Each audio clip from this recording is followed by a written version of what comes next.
दाद देती है जिंदगी, दाद देती है जिंदगी, गर्दी से सलाम करती है। और तरुणाई जब मौत से टकराती है तो मौत भी झुककर सलाम करती है। यो शेर आपने क्यों तरुणाई के ऊपर, और तरुणाई थी मैंने याद आई रो है कि आज जो है मार साहब बता रहा है स्वामी विवेकानंद के बारे में, जना को नाम मारो नाम तो नरेंद्र, और वही नरेंद्र ने बाद में विवेकानंद की उपाधि मिली। मार साहब यह बात मारे कोई सही कही रहो मुझे विवेकानंद बिल्कुल अच्छी बात। नरेंद्र नाम का लोग दुनिया पे छाया तका है। हाँ, एक तो अपने देश का माननीय प्रधानमंत्री जी खुद नरेंद्र है, और एक नर और इंद्र दो शब्द ने जोड़ी ने बनाओ नरेंद्र, यानी नरेंद्र जो नरपति है एक तरह से उसको नरेंद्र बोलते हैं। दूसरा नरेंद्र माँ के हंडेज रे, और तीसरा नरेंद्र जिनको स्वामी विवेकानंद के नाम से जानते हैं दुनिया में, उन स्वामी विवेकानंद का आज जन्म दिवस है। और स्वामी विवेकानंद के जन्म दिवस को युवा दिवस के रूप में मनाया जाता है। तो स्वामी विवेकानंद के विषय में दादा आप और स्वामी विवेकानंद जब शिकागो सम्मेलन में गए थे 1893 में, तो वहां पर स्वामी विवेकानंद ने धर्म संसद में अपने भारत की बात रखवा के बोले वहां प्रस्ताव रखियो, तो वहां ने पहला तो मना कर दो कि नहीं रखनो, फिर वहां के बाद में वहां ने क्यों आप 5 मिनट बोलो खाली, तो 5 मिनट में कहियो विवेकानंद को 5 मिनट में कह दूंगा मुझ तो वहां ने खाली क्यों डियर ब्रदर एंड सिस्टर्स आखिरी तालियाबाजी के 5 मिनट तो उनमें निकली गया। फिर विवेकानंद जी जितनी देर बोलना था उतनी देर बोलिया भी, और वहां ने पचे यह भी बात है कि सबसे बड़ो शास्त्र कसो, तो वहां ने क्यों कि साहब जैसो आप समझो जैसो, तो गीता जी ने नीचे नीचे मेली ने बाकी सब शास्त्र ऊपर में लिया, तो विवेकानंद जी ने उनको जवाब दे दो कि खाली गीता ही जैसो शास्त्र है जो सब शास्त्र ने झेली सके। वाह वाह वाह। शिकागो धर्म सम्मेलन थी मैंने एक महत्वपूर्ण बात याद आई कि वी कही है स्वामी विवेकानंद जी दादा के भी वो भगवा कपड़ा धोती और वो डाल ऐसा रखते थे। तो जब एयरपोर्ट पे या रेलवे स्टेशन जहाँ भी वो उतरे तो वहाँ लोगों ने वड़ा को मजाक उड़ाना शुरू कर दिया, करे यार ये कौन सा आदमी आ गया, एक विचित्र प्रकार की वेशभूषा वाला आदमी आ गया। तो उन्होंने उस समय कोई जवाब नहीं दिया, और जब वो धर्म संसद में गए तो उन्होंने वहाँ कहा कि you are from the country where tailor make a gentleman. आप उस देश में रहते हो जहाँ पर दर्जी एक जेंटलमैन का निर्माण करता है, but I am from a country where character make a gentleman.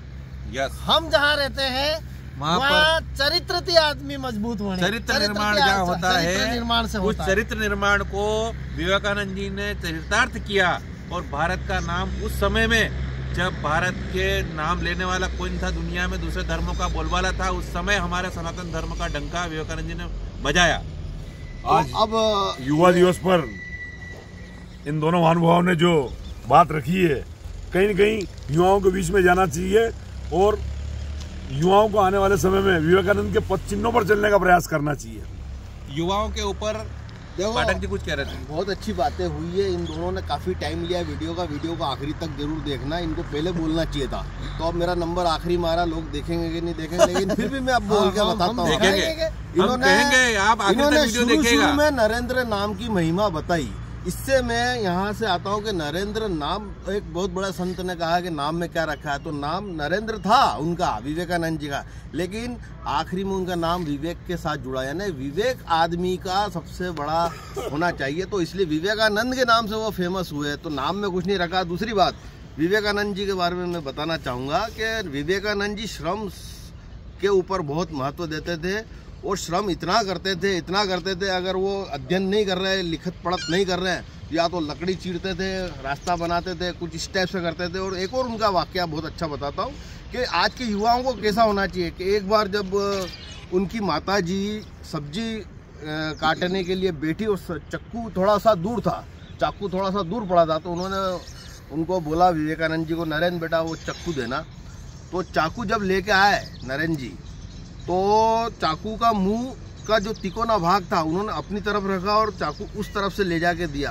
तो अब आप सोचोगे जो व्यक्ति अपनी माता को चाकू देते वक्त भी ध्यान रख रहा है कि उनको कहीं चोट ना पहुंच जाए, ऐसा उनका विवेक था, इसलिए उनको विवेकानंद जी के नाम से जानता। और ऐसे युवा उस समय के युवा बहुत कम उम्र में वो चले गए, 40 वसंत भी अपने पूरे देख नहीं पाए थे वो, लेकिन इतनी छोटी सी उम्र में जो आज उन्होंने भारत का नाम और भारत के संस्कृति, धर्म और चरित्र को जो उजागर किया पूरे दुनिया के सामने, वाकई बहुत बड़ी बात है। और इसे युवा दिवस के अवसर पर युवाओं को उनसे प्रेरणा लेनी चाहिए, हमारे प्रेरणा स्रोत हैं वो, और वो उनका हर कहा हुआ वाक्य और उनका जीवन हमारे लिए प्रेरणादायी है।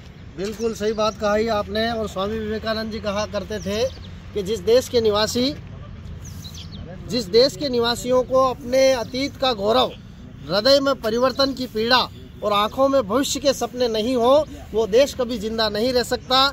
मैं एक बार पुनः आप सभी को स्वामी विवेकानंद की जयंती की बहुत बहुत शुभकामनाएं, बहुत बहुत बधाई देता हूं। धन्यवाद। जय हिंद, जय भारत, जय मध्य प्रदेश।